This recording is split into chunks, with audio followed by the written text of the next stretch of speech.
오늘 말씀의 제목은 선명한 비전 그리고 분명한 대가, 이런 제목으로 말씀을 나누려고 합니다. 제가 이제 설교 준비를 하는 스타일이 미리 원고를 다 준비하고 우리 평신도 묵상팀에게도 이제 원고를 주고 묵상팀의 피드백을 받습니다. 우리 평신도들은 어떤 생각을 하는가. 그런데 이번에는 평신도들이 저를 좀 지적을 해줬어요.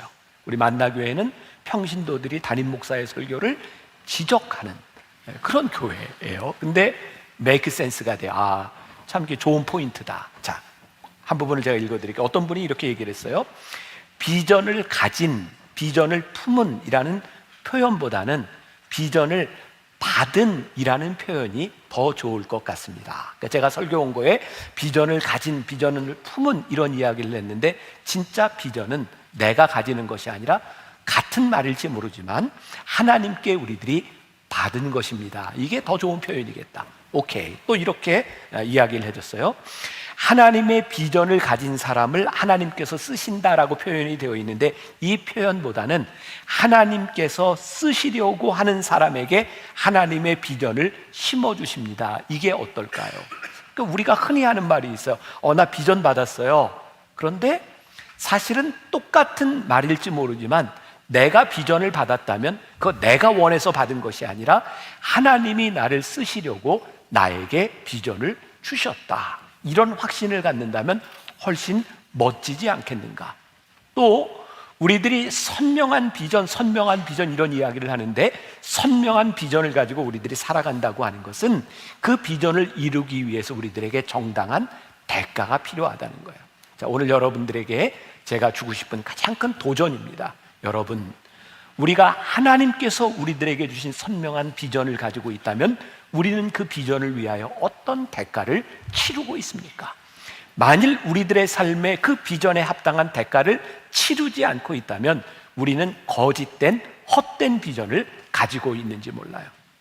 저는 비전, 꿈이라는 얘기를 참 좋아해서 여러분들이 저와 함께 신앙생활하고 설교를 들으면서 깨닫겠지만 제가 꿈에 대한 이야기를 많이 하잖아요. 교회도 그냥 교회가 아니라 꿈꾸는 교회. 저는 이 꿈이라는 이야기를 할 때마다 가슴이 뛰거든요. 그런데 어느 날 저에게 이 꿈이라는 말이 참 두려운 말이구나. 왜냐하면 꿈이라는 이야기를 하는 순간부터 하나님은 그 꿈을 이루어 가시는데, 하나님께서는 우리들이 한 말을 들으시고 이루어 가시는 분이기 때문에 우리가 꿈을 이야기하는 게 참 두려운 일이구나. 여러분들 보세요. 제가 함께 나누었던 어떤 꿈은 우리들 안에서 현실화되기도 하고 어떤 꿈은 이루어지지 않았어요. 근데 사실 이루어지지 않았다라는 말은 저는 틀린 표현이라고 생각하거든요. 이루어지지 않은 것이 아니라 지금도 이루어 가고 계신다. 이 꿈, 비전을 가지고 있는 사람의 삶에 중요한 삶의 방식, 태도가 있어요. 그게 뭐냐면 삶이 굉장히 레디컬해진다는 거예요. 자, 저는 또 레디컬이라는 말을 굉장히 좋아하죠. 2016년도에 1년 주제가 레디컬이었어요. 그때는 레디컬이라는 말을 그렇게 많이 했어요. 그러면서 제가 레디컬이라고 하는 말이 우리가 흔히 과격한 이런 뜻으로 쓰고 있지만 이 말의 어원이 roots, 뿌리에서 나왔고, 실제 레디컬이라고 하는 말은 근본적인, 본질적인 이라는 뜻을 가지고 있다. 여러분, 우리가 하나님의 말씀에 본질적으로 접근하고 본질적인 복음을 우리들의 가슴속에 품기 시작할 때 우리들의 삶은 필연적으로 레디컬해질 수밖에 없어요. 여러분들이 하나님을 믿고 하나님의 말씀을 듣고 살아가는 여러분들의 삶이 레디컬해지지 않았다면 우리는 본질적 복음에 다가가지 못한 사람일 거예요. 오늘 여러분들에게 또 드리는 도전입니다. 우리는 하나님의 말씀을 믿고 살아가기 때문에 우리들의 삶이 얼마나 레디컬해졌는가. 제가 참 좋아하는 오스왈드 챔버스 주님은 나의 최고봉 5월 9일자에 보면 이상입니까 비전입니까? 라는 글이 있어요. 제가 좀 읽어드리려고 합니다. 잘 한번 들어보세요. 이상과 비전은 다릅니다. 이상은 영적인 영감이 없지만 비전에는 영감이 있습니다. 이상에 빠진 사람들은 거의 아무것도 하지 않습니다. 스스로 신을 정의하면서 사람이 마땅히 해야 할 의무를 의도적으로 이행하지 않도록 정당화할 수 있습니다. 요나 선지자는 하나님께 불순종을 하면서도 하나님이 공의와 자비의 하나님이시기 때문에 모든 것이 잘 될 것이라고 생각했습니다. 우리도 하나님에 관한 바른 개념을 가지고 있으면서 그 개념으로 의무를 수행하지 않을 근거를 마련할 수 있습니다. 그러나 비전이 있는 곳에는 올바른 삶이 있습니다. 그 이유는 비전은 순종하고자 하는 도덕적, 영적 동기를 부여하기 때문입니다. 이상은 파멸을 초래할 수 있습니다. 영적으로 충만해져서 당신에게 이상만 있는지 아니면 비전이 있는지 확인해 보십시오. 챔버스에 의하면, 그의 표현에 의하면 이상은 하나님께로부터 온 것이 아니에요. 우리들이 흔히 생각하는 이상이라고 하는 것은 그래서 환경이나 나의 판단에 의해 좌우될 때가 많아요. 하나님이 주시는 비전은 영적인 영감이고 하나님께로부터 우리들에게 온 것이라면 그것은 순종과 관계된 문제인 거예요. 이것은 환경과 관계된 문제가 아닙니다. 여러분들에게 도전합니다. 여러분들의 삶에 선명한 비전이 있다면 그것이 순종의 문제인 것을 여러분들이 자각하고 살아가는가? 오늘 이 물음에 대하여 우리들이 답을 할 수 있어야 해요. 그러면 어떻게 우리는 이 확실한 비전을 붙들고 살아갈 수 있는가? 자, 오늘 본문 말씀 여호수아 14장 6절부터 12절 말씀에 보면 12명의 정탐꾼들 중에 갈렙이 했던 모습이 나와 있고, 그리고 이 갈렙은 그의 마음속의 비전을 품고 살았다고 하는 것을 우리가 알 수 있어요. 자, 갈렙이 40살 때 하나님의 비전을 봤어요. 어떤 비전? 가데스 바네아에서 그 땅에 가서 정탐할 때 하나님 허락하시면 이거 하나님 우리들에게 줄 수 있습니다. 근데 그 후에 몇 년이 지났어요? 45년이 지났어요. 참 흥미롭지 않습니까? 어떻게 45년 동안이나 그 비전을 품고 살아갈 수 있었을까? 여러분들의 신앙을 한번 가만히 생각해 보세요. 나는 하나님께서 주셨던 가슴 뛰는 그 일을 지금도 여전히 품고 살아가는가? 나이 드는 게 참 두렵습니다. 이 물리적인 나이가 드는 것이 두려운 것이 아니라 나이가 들면서 하나님께서 주셨던 비전이 희미해져 가는 것이 두렵습니다. 그런 생각을 하게 돼요. 나이가 들기 때문에 비전이 희미해지는 것인가? 아니면 비전이 희미해졌기 때문에 내가 나이 들었다고 느끼는 것인가? 자, 여호수아 14장 11절 말씀 봅니다. 같이 봐요. 시작. 모세가 나를 보내던 날과 같이 오늘도 내가 여전히 강건하니 내 힘이 그때나 지금이나 같아서 싸움에나 출입에 감당할 수 있으니. 자, 생각해 봅시다. 45년이 지난 지금 갈렙이 85세인데 40세 때와 85세 때 여전히 강건할까요? 전 그렇게 생각하지 않습니다. 갈렙은 늙었을 겁니다. 그런데 갈렙의 마음에 선명한 비전이 있는 거예요. 하나님, 그때 저에게 말씀하셨던 그 비전, 이 비전을 이루고자 하는 제 마음이 그때나 지금이나 동일합니다. 그것이 그로 하여금 생생하게 살아있도록 만들어준 것이죠. 이런 생각을 하게 됩니다. 갈렙이 45년을 지나는 동안 그의 삶에 얼마나 많은 어려움이 있었을까요? 갈렙도 이스라엘 백성들과 똑같이 광야의 시간을 지나야 했어요. 만일 갈렙이 이 비전이라고 하는 것은 그의 삶의 어떤 결과, 그의 눈에 나타나는 것으로 생각했다면 그의 비전은 이미 희미해졌던지 없어졌을지 몰라요. 왜? 광야에서 많은 실패를 경험했기 때문이죠. 근데 갈렙은 그의 삶에 일어나는 어떤 사건, 어떤 결과가 그의 삶을 좌우하거나 그것이 비전을 좌우한다고 생각하지 않았던 것 같아요. 아니, 비전은 사건에 의해서 좌우되는 것이 아니라 그 비전을 내가 품고 살아가느냐, 살아가지 않느냐에 대한 문제야. 그래서 갈렙은 흔들리지 않는 마음을 가지고 있었어요. 그런데 이스라엘 백성들은 광야에서 어려운 일을 당할 때마다 그들의 비전이 흔들리고 넘어지고 깨어지죠. 이유를 생각해 봤어요. 왜 그럴까? 생각해 보니까 이스라엘 백성들이 광야를 지나면서 가나안 땅에 들어가려고 하는 그들의 이상과 하나님께서 그들에게 주신 비전이 달랐어요. 굉장히 중요한 포인트입니다. 하나님은 그들에게 어떤 비전을 주셨어요? 너희들이 이 가나안 땅에 들어가는 이 광야의 시절을 나와 동행하자는 비전을 주셨어요. 근데 이스라엘 백성들은 빨리 광야를 벗어나는 게 비전이에요. 그러니 광야를 벗어나지 못한 힘든 시간들이 그들에게 고난으로 여겨지고 그 고난을 겪을 때마다 그들의 비전이 흔들리고 있는 거예요.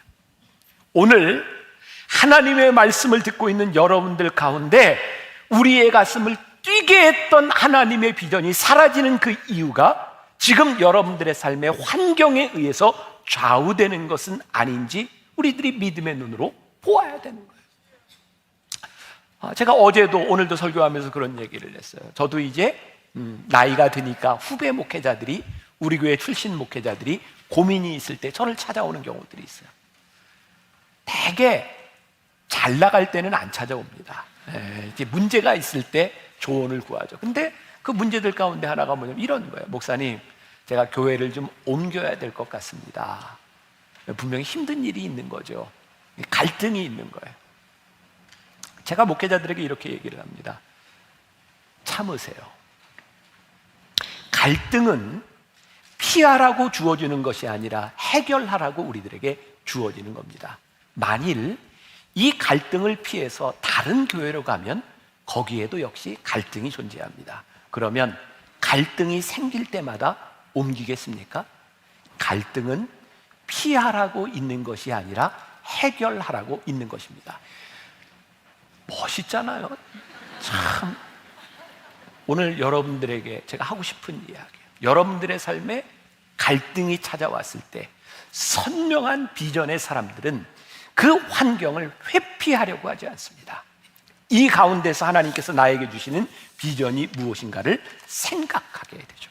자, 제가 이번 시리즈 설교를 하면서 이진희 목사가 쓴 가나안에 거하다라는 책을 제가 인용을 하는데, 제가 책을 인용할 때는 대부분 어떤 때 인용을 하냐면 제가 말로 설명하는 것보다 글이 더 좋다고 생각할 때 제가 그대로 인용을 합니다.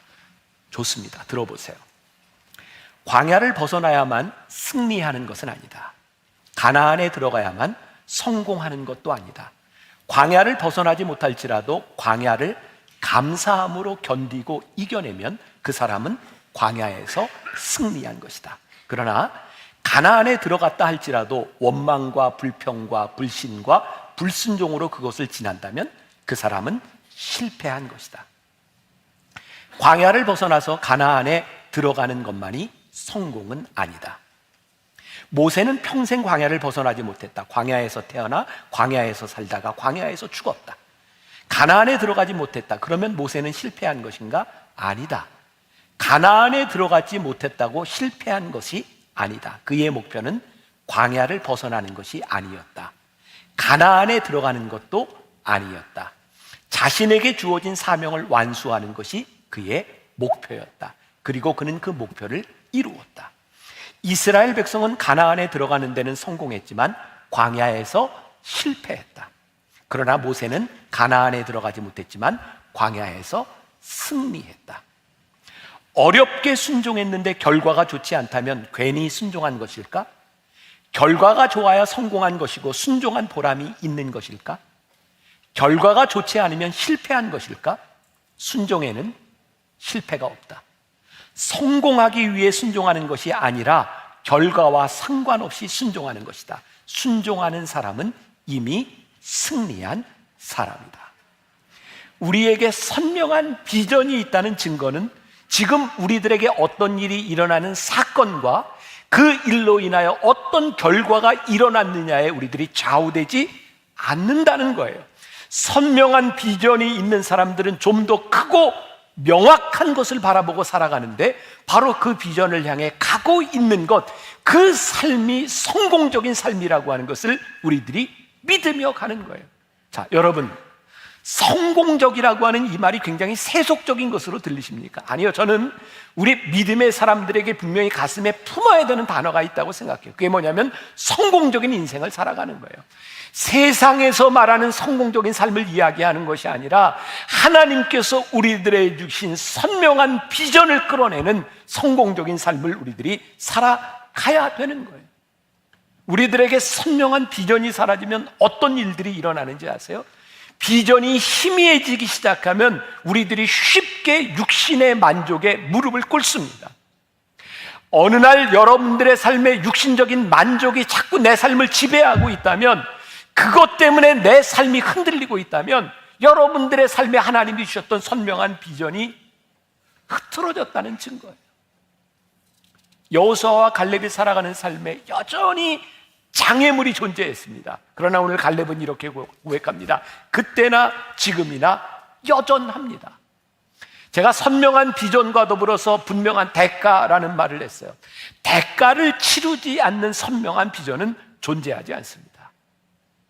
얼마 전에 어떤 우리 젊은 집사님이 저에게 그런 얘기를 했어요. 목사님, 지난 코로나를 지나오는 동안 3년 동안 오스왈드 챔버스 성경 통독 하나님의 숨결을 묵상하면서 제 삶이 바뀌었습니다. 이전에는 저는 여전히 교회를 다니는 사람이었습니다. 그런데 제 남편이 저에게 이야기하다고요, 내 삶이 바뀌었다고. 오늘 여러분들에게 도전합니다. 선명한 비전이 있음으로 인하여 여러분들의 삶의 우선순위가 바뀌었습니까? 여러분들의 삶의 결단이 일어났습니까? 그 결단을 이루기 위하여 여러분들의 삶에 헌신이 있었습니까? 우리가 하나님을 믿고 살아가는 그리스도인인데 하나님을 믿으면서 우리들의 삶의 우선순위도 바뀌지 아니하고 우리들의 삶의 결단도 일어나지 아니하고 우리들의 삶의 헌신도 일어나지 않는다면 우리는 하나님의 비전을 가지고 살아가는 사람들이 아닌 거예요. 자, 여러분들의 삶을 여러분들이 스스로 판단해 보세요. 이스라엘 백성들이요, 가나안에 들어가기 위해서 광야를 지나는 동안 그들이 불평과 불만이 참 많았다고요. 오늘 여러분들의 삶의 한가운데 불평과 불만이 존재한다면 왜 불평과 불만이 존재할까를 생각해 보시라고요. 자, 홍해를 건넜어요. 제가 지도를 그릴 텐데 믿음의 눈을 들어 보세요. 자, 이렇게 여기가 지중해고 여기가 애굽 땅이고, 자, 애굽 땅에서 이렇게 나오면 여기 홍해가 있어요. 그리고 이쪽에 시나이 반도가 있어요. 이스라엘 백성들이 홍해를 건너서 시나이 반도로 해서 이렇게 돌아서 이렇게 가나안으로 들어가죠. 다 보셨죠? 네, 이거 안 보면 말이 안 되는 비전을 가지고 보세요. 자, 이스라엘 백성이요, 홍해를 건너는 순간 그들은 이 시내 반도를 지나서 광야를 지날 수밖에 없는 그 길에 들어선 거예요. 그러면 광야로 들어섰으면 광야에 물이 없는 게 당연한 거 아니에요? 물이 부족한 거예요. 광야로 들어서는 그 순간부터 먹을 게 없어요. 하나님께서 만나를 주시지 않으면 먹을 게 없는 게 당연하지 않은가요? 이스라엘 백성들이 하나님의 인도하심을 따라 광야를 건너서 가나안 땅으로 건너가야 되겠다고 생각하는, 아니 그렇게 살아가는 순간부터 그 어려움들은 너무나 자명한 일인 거예요. 그러면 그 길은 우리들이 지나가야 되는 길인 거예요. 여러분들이 하나님의 사람으로 살아가겠다고, 하나님의 뜻대로 말씀대로 살아가겠다고 이 세상에서 선포하는 순간 하나님의 사람으로 살아가는 이 세상에서 어떻게 불편하지 않겠어요? 그런데 그 불편함을 불편함이라고 불평하고 있다면 분명한 거죠. 여러분들에게 비전이 희미해진 거죠. 하나님의 사람으로 살아가는 우리들이 포기해야 될 것이 있고 우리들이 결단해야 될 것이 있고, 우리들의 꿈을 포기하는 것이 아니라 이 어려운 상황 가운데서 어떻게 우리들의 삶의 방식을 바꾸며 우리들이 하나님과 동행할까를 고민하는 사람들이 되어야 되는 거죠. 혹시 오늘 예배를 드리는 여러분들 가운데 지금 경제적으로 많이 어려워졌어, 나에게 돈이 없어, 그게 만일 여러분들의 삶을 절망하게 만든다면 여러분들의 삶에 선명한 비전이 없다는 증거. 내가 건강을 잃었어, 건강을 잃었는데 내 삶이 완전히 무너졌다고 생각한다면 여러분들에게 선명한 비전이 존재하지 않은 거예요. 건강을 잃으면 힘들고 아픈 거예요. 돈을 잃으면 살아가는데 힘들고 불편한 거예요. 그럼에도 불구하고 우리들에게 선명하게 세워지는 하나님의 비전이 있을 때, 우리들에게 소망이 있을 때 우리들이 그 길을 이겨내는 거죠. 자, 로마서 5장 3절과 4절 말씀 보겠습니다. 같이 봅니다. 자, 시작.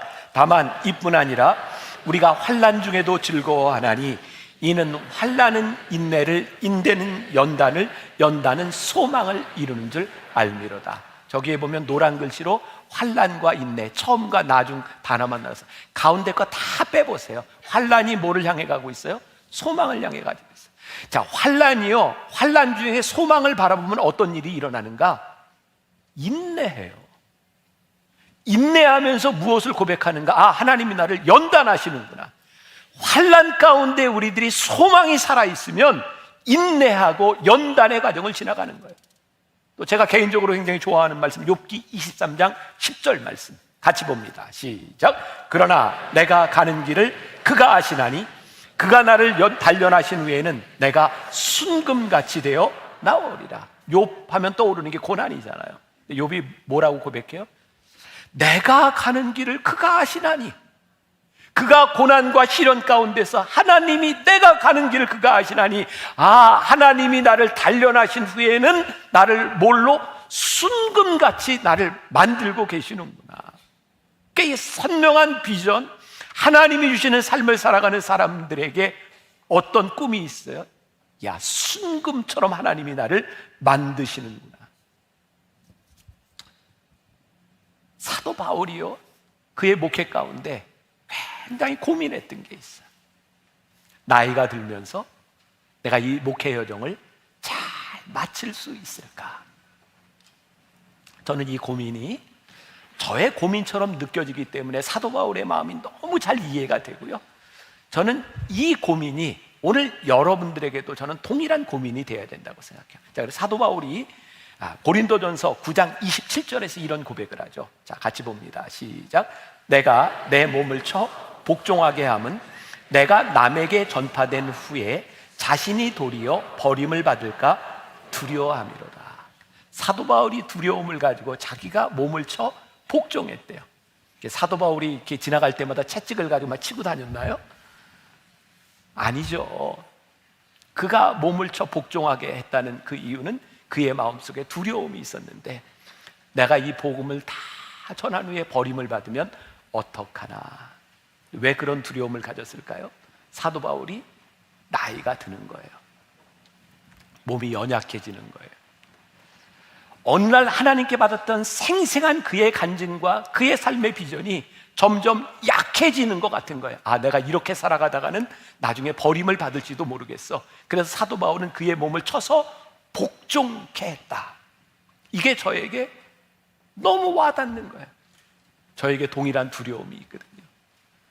하나님, 제가 만나교회 목사로 목회를 하고 이곳 강단에 서서 말씀을 전하고 있는데, 하나님, 제가 목회를 마무리하는 그 여정에 섰을 때에 제가 버림받지 않는 사람이 되었으면 좋겠습니다.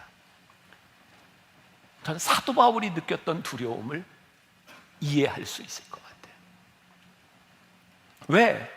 사람들이 그런 얘기를 많이 하는 거예요. 목사님, 나이 들면 변한대요. 나이가 들면 사람이 이상해진대요. 이게 목회자인 저에게만 해당되는 것이 아니라 하나님께서 여러분들을 부르셨던 선명한 비전과 부르심의 삶이 나이가 들면서 희미해져 가면서 우리들이 육신의 욕망에 굴복하고 하나님 앞에 버림을 받는다고 하는 것이 얼마나 무서운 일인지 모르는 거예요. 선명한 비전을 가지고 있는 사람이 끝까지 살아가야 될 삶의 모습이 무엇인지를 우리들이 그리지 않으면 우리는 쉽게 타락하고 넘어질 수 있는 존재인 거예요. 언젠가 한국 이 교계 사회에 그런 게 한참 유행했던 때가 있어요. 목사님들이 모이면 어떤 차를 타는가? 좋은 차를 타면 성공한 목회자처럼 보여지고, 조금 안 좋은 차를 타면 아유, 아주 목회가 좀 찌질해, 뭐 이렇게 보이는 때도 있고. 그게 근데 목회자들에게서만 끝나는 게 아니라 장로님들도 우리 목사님 그런 차 타면 우리가 창피해요. 그래서 좋은 차를 사줘야 돼요. 자, 여기 오해하지 마세요. 목사님들이 좋은 차 타는 게 나쁜 건가요? 아니라 그러세요. 아니에요. 아니, 좋은 차 타는 게 뭐가 나쁜 거예요? 그러면 조금 안 좋은 차를 타면 목회에 실패한 건가요? 아니라고 하세요. 아니에요. 어떻게 어떤 차를 타느냐가 그 목회의 성공과 실패를 가름할 수 있겠어요. 이거는 세상적인 기준이잖아요. 여러분들이 살면서 어떤 목사님이 어떤 차를 타는가 그런 거 보지 마세요. 만약에 목회자에게, 교회에게 그런 게 성공과 실패의 어떤 표상처럼 보인다면 우리는 본질을 흐리고 있는 거예요. 그거 그렇게 중요한 일 아니에요. 아니, 내가 평생을 살면서 어떤 집에 살아가는가, 어떻게 그것이 우리들의 신앙인의 삶의 성공과 실패의 기준이 될 수 있겠어요? 자, 여러분들 오해하지 마세요. 뭐 저도 그렇고 어떤 목회자들도 그렇고 여러분들 그렇고 좋은 집에서 살 수도 있고 조금 작은 집에서 살 수도 있고, 저는 우리 교인들이 경제적으로 풍요로웠으면 좋겠어요. 그게 목회자의 마음이에요. 여러분들이 경제적으로 어려움을 당하지 않았으면 좋겠어요. 그게 목회자의 마음이에요. 그러나 경제적인 기준이 여러분들의 비전과 하나님의 사람들의 기준이 되는 것은 아니에요. 이거 우리들에게 분명히 있어야 되는 거예요. 우리 평생 하나님 믿고 살아가는데 우리들이 꿈꾸고 있는 우리들의 이상, 나는 은퇴해서 이런 삶을 살았으면 좋겠어라고 하는 여러분들의 기도 제목이 지극히 세상적이라면, 세상 사람들이 원하는 성공의 기준과 여러분들이 똑같다면 이게 어떻게 선명한 비전을 가지고 살아가는 사람의 모습이겠어요? 우리들이 붙들어야 되는 것은 어떤 결과가 아니라 하나님이 우리들에게 주셨던 선명한 비전을 우리들이 끝까지 붙들고 가느냐 가지 않느냐에 대한 문제인 거예요. 그래서 여러분들, 세상적인 기준을 가지고 누군가를 평가하는 것들이 아니라 하나님의 비전을 선명하게 붙들고 있는가 그렇지 않은가를 볼 수 있는 눈이 열려져야 되지 않을까요? 지금 이 목회가, 교회가 참 그런 걸로 너무너무 참 힘들고 창피한 것 같아요. 무슨 차를 타냐, 좋은 차냐, 어떤 집에 사냐. 아니요, 우리는 그것보다 더 선명한 비전을 볼 수 있는 사람인데, 선명한 비전은 물질적 기준이 아니라 하나님께서 여러분들의 마음에 주신 기준이에요.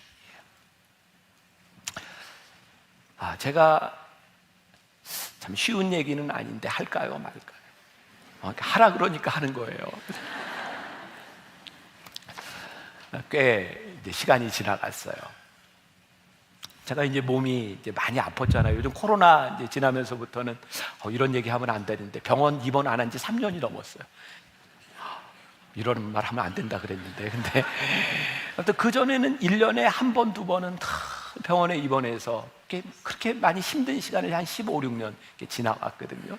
근데 제가 사실은 진짜 심각한 병 때문에 아픈 것보단 심각한 병은 아닌데 통증 때문에 힘들었던 게 요로결석이었거든요. 이제 제가 8년 동안 8번 요로결석이 계속 오다 보니까 우리 교인 중에 한 분이 제가 요로결석이 왔을 때 다른 병원에 이렇게 입원을 시켜주면서 목사님 한번 전체적으로 한번 검사를 해보세요. 그때 이제 요로결석 경험해본 분들은 아시겠지만 통증이 굉장히 심하니까 정신없어요. 근데 병원에 입원을 시켰는데 제가 가보니까 아무튼 너무너무 좋은 방인 거예요, 병실이. 근데 이제 뭐 링거를 꽂고 검사하고 이렇게 있는데 너무 방이 좋아서 살짝 물어봤어요. 여기 하루에 얼마예요? 그랬더니 하루에 200만 원이래요, 방이. 근데 저를 입원시켜 주신 분은 그분이 다 계산할 생각을 하고 저를 입원을 시킨 거예요. 근데 마음이 불편한 거예요, 거기 있는데. 근데 이제 몸은 아프고 이제 검사는 시작됐고. 근데 제 아내가 옆에서 계속해서 우리 나가야 되는 거 아니야? 나는 아파 죽겠는데 계속 나가야 되는 거 아니야? 그래서 이제 결국은 간호사를 불러가지고 아무래도 방을 좀 옮기는 게 좋겠다고 그래서 다 뽑고 방을 옮겼어요. 퇴원을 할 때가 됐는데 아마 수관화수한지 그 간호부장인지 잘 기억은 나지 않지만 저에게 와서 하는 이야기였어요. 목사님, 방을 옮겨주셔서 감사해요. 자, 제 말 또 오해하지 말아요. 저는 목사님들이 뭐 그렇게 상황이 돼서 좋은 병실에서 치료를 받고 하는 거 절대로 잘못됐다고 생각하지 않고, 저도 또 어떤 상황에 그런 일에 처할 수 있다고 생각해요. 그러니까 그게 얼마나 비싼 방에서 있느냐 없느냐가 그것이 기준에 대한 문제가 아니라, 그때 제 생각에 제가 목사로서 이렇게 비싼 방에 있는 것이 저에게 제 삶의 기준에는 정확치 않다고 생각했기 때문에 그때 옮긴 거예요. 저는 그때 그 마음이 저에게 살아있었음과, 그리고 목회자인 저를 바라보면서 목사님 방을 옮겨주셔서 감사해요 라고 말했던 그분의 목소리가 생생해요. 다시 말합니다.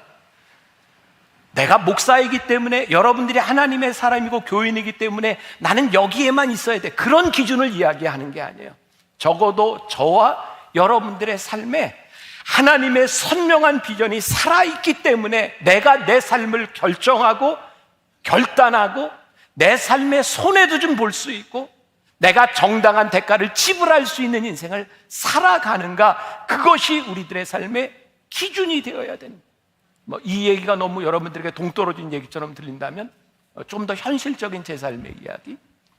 요즘 제 마음을 가장 흔들어 놓는 제일 중요한 요인 중에 하나가 뭘까요? 제 손녀딸. 뭐 다른 거 없어요. 요즘은 그냥 걔가 우선이에요. 그리고 저하고 같이 있을 기회도 얼마 없어요. 이제 얼마 동안 여기 이제 같이 있어요. 지금도 12시 예배 나와서 이제 예배를 드리고 있는데, 제가 목회를 하면서 우리 아이들이 어렸을 때 제가 지켰던 게 있어요. 주일날은 아빠한테 오지 마. 아빠는 주일날 너희 아빠가 아니라 담임 목사야. 그래서 어쩌면 좀 차갑게 주일날 애들이 어렸을 때 저에게 와서 아빠 그러면 제가 모르는 척하고 가. 아빠는 담임 목사야. 근데 손녀딸이 그걸 흔들어 놨어요. 로비에 이렇게 나와서 제가 인사를 할 때면 와서 제가 이렇게 일로 와 그러면 올 때도 있고 안 올 때도 있어요. 아주 짧은 시간이에요. 그 시간에 저에게 굉장히 고민스러운 시간이에요. 그리고 돌아서서 돌아오는 교인들에게 이제 인사해요. 안녕하세요. 제가 로비에서는 이렇게 인사하죠. 저에게 손녀딸을 바라보고 싶은 시간이에요. 근데 등을 지고 교인들에게 인사해요. 굉장히 작은 일 같지만 제가 주일날 로비에서 내 손녀딸의 할아버지가 아니라 나는 우리 교인들의 담임 목사야. 아주 작은 부분인데 제 삶의 기준인 거예요. 제가 가지고 있는 기준이 여러분들의 삶을 다 만족시키거나 여러분들의 기준과 동일하지 않습니다.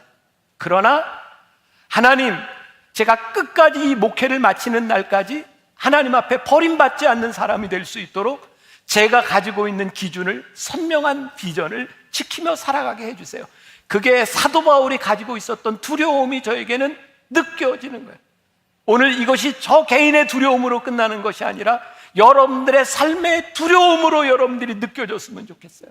하나님, 저에게 주셨던 그 선명한 비전이 흔들리지 아니하도록, 하나님, 제가 버림받지 아니하도록, 하나님, 육신의 나이가 들어가면서 제가 연약해졌다고 느끼는 사람이 아니라 갈렙처럼 그때나 지금이나 하나님 저에게 주셨던 선명한 비전이 제 가슴에 살아있습니다 라고 말할 수 있는 사람이 되는 거예요.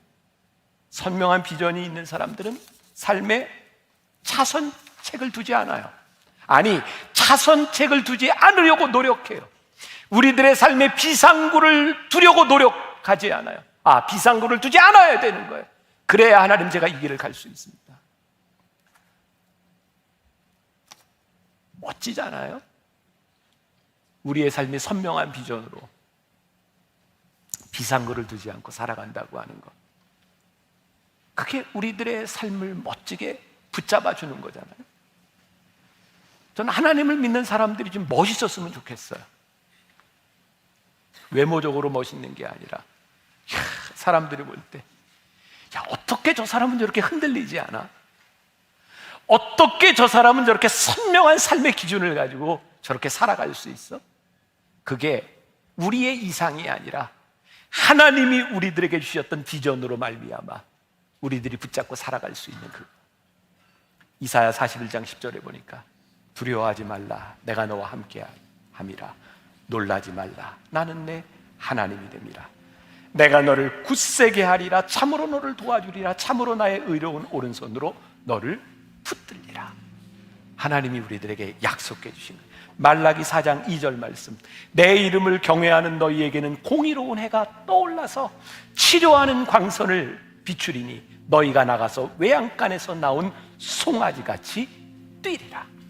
하나님은 성경에서 한 번도 우리의 환경을 바꾸어 주시겠다고 말씀하지 않으세요. 두려워하지 말라고, 내가 너와 함께 하리라고, 의로운 해가 떠올라서 너를 치료하리라고 하나님께서 우리들에게 말씀해 주세요. 선명한 비전이 있는 사람은요, 탐욕을 이겨요. 여러분, 탐욕만 이기면 우리들의 삶이 굉장히 심플해집니다. 그리고 굉장히 이지해져요. 고민할 게 별로 없습니다. 내 탐욕이 우리 가운데 계속 살아있으면 굉장히 고민스러워요. 저의 기도 제목이에요. 여러분들의 기도 제목이 되었으면 좋겠고, 하나님, 탐욕으로 인하여, 욕망과 욕심으로 인하여 우리의 삶이 무너지지 아니하고 우리의 삶의 기준이 선명해져서 그 기준으로 살아가게 하여 주옵소서. 다시 한번 얘기해요. 여러분들, 다른 사람을 판단하지 마세요. 그 사람은 그 사람의 기준으로 살아가면 괜찮아요. 여러분들의 판단이 외적인 외형을 가지고 판단하지 마세요. 내가 하나님 앞에 선명한 기준을 가지고 살아가면 되는 거예요.